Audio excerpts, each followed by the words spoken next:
biйлик деген өзү адилет болуш керек.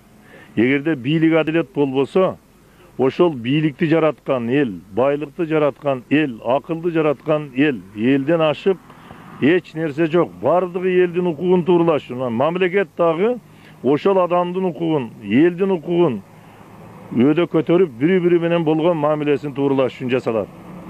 Мына ушул турмуштун оордошуна, мына ушул президент менен элдин ортосуна жанагы жасакер бийликтегилердин тоскон көшөгөсү катуу неме кылып койду да, таасирин тийгизип койду. Биз 5 жылдын ичинде bir 20%'imiz bayıdık. Kalgan 80%'imiz ошого жакыныбыз кедейленdik.